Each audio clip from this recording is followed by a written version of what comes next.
afternoon everyone. So I'm Sirisha Gupta and I'll be your recitation TA for this entire quarter. So in this class we meet every Wednesdays and Fridays from 11 to 11:50, and we'll be going over the problems for basic concepts which we covered in your lecture classes, which is on Mondays I guess. So we'll be going through all the problems for all the topics you've been covering.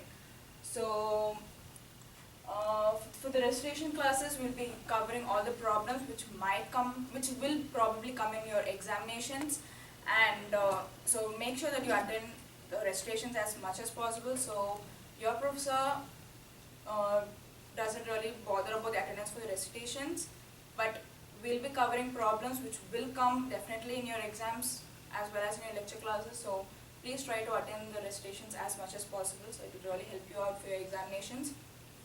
And so the professor has told me to cover some basic policies. So you'll be having two examinations, one is your midterm as well as your final, and you'll be getting problems based on what we cover in your recitations as well as in your lecture classes. And the examination will not be graded, will not be curved, sorry, the final examination, final grades will not be curved, and that's it. So, and you'll be having help sessions if you want them. So the help sessions takes place at Disc Hall, room 1919, and so you'll be having different timings. So my office hours will be on Wednesdays and Fridays from 5 to 6, and on Thursdays from 4 to 5. So you can meet me during these hours, or if you want to meet any other TAs, you can definitely go and meet them. They'll be at different hours. The help sessions takes place usually from Monday to Friday, starting from 4 and goes up to 7. So some TA or the other will surely be there in one of those timings, so you can just go and meet them and ask them and clear up your doubts. So yeah, that's all the policies which I need to talk about in the first class. So today we'll be dealing with, I'll just take a small topic and I'll teach you and just take you a small problem to understand what it is. So okay, so I'll be talking about the topic moment and talk. So do any of you have any idea what talk means? You would have gone over it in your lecture classes. Yes. Torque is the force times the moment arm, or something. Okay, that's the mathematically. Okay, so torque is going to be your force times moment. So what does it actually mean? Yes. Is it getting like angular acceleration? Not really. The turning force on an object? Exactly. Okay. So I'll give you a small example to actually make you understand what it is. So you'll be having, so suppose you have a diving board.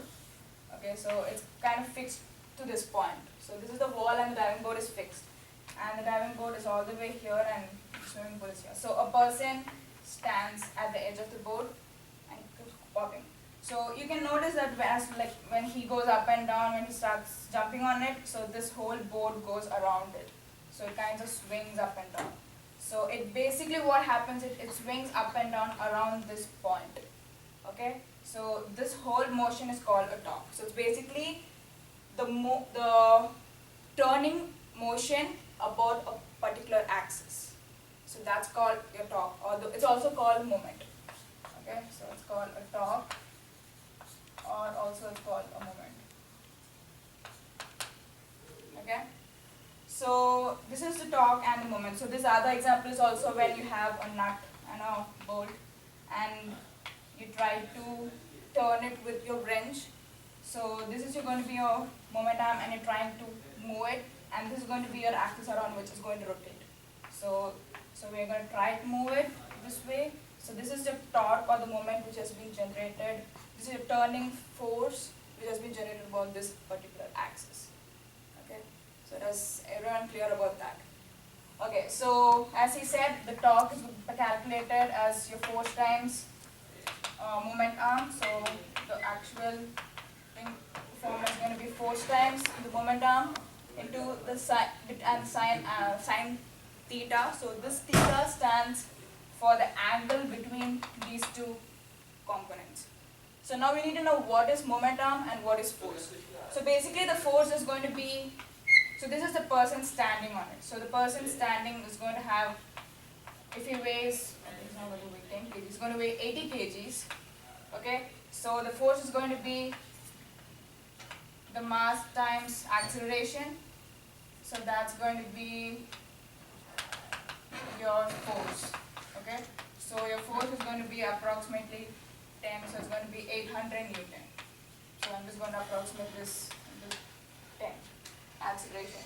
So this your force is going to be 800 Newton, and your R is going to be the moment force. So the moment force is something which is the distance between the axis around which it's rotating, okay, and the point of application of the force. So the force is being applied here, okay, and the point of axis is this point. So the perpendicular distance between where how the forces are getting acted upon as well as the point of axis, that's going to be your momentum. Okay, so that's the distance between the point of application of the forces and the point of axis. So that's going to be your R. So that's going to be distance. So let's say that's going to be around 10 meters. Okay, so that's going to be your torque, which is your torque. So it's going to be force times, which is 800 Newton, into your R, which is your momentum. This perpendicular distance is going to be 10 meters, into your sine angle. So theta is going to be the angle between these two components. So the force is acting in this particular direction, and R is a perpendicular distance between this, so it's going to be a 90 degrees, right? So it's going to be 90, so sine 90, so that's going to be 1. So the torque is going to be around 8,000, and the unit of torque is going to be Newton meter. So it's going to be Newton meter. So that's going to be your torque. Okay, so what this technically means is the turning motion around this axis when a person is going to keep jumping up and down is going to be 8,000 Newton meter around this point. Okay, so this is general concept about torque. So do any of you have any questions around regarding this? Is this concept clear? If I've convinced you guys about this, I guess I'll be successful. Do any of you have any questions around this? Math students? No? Clear? Okay, perfect.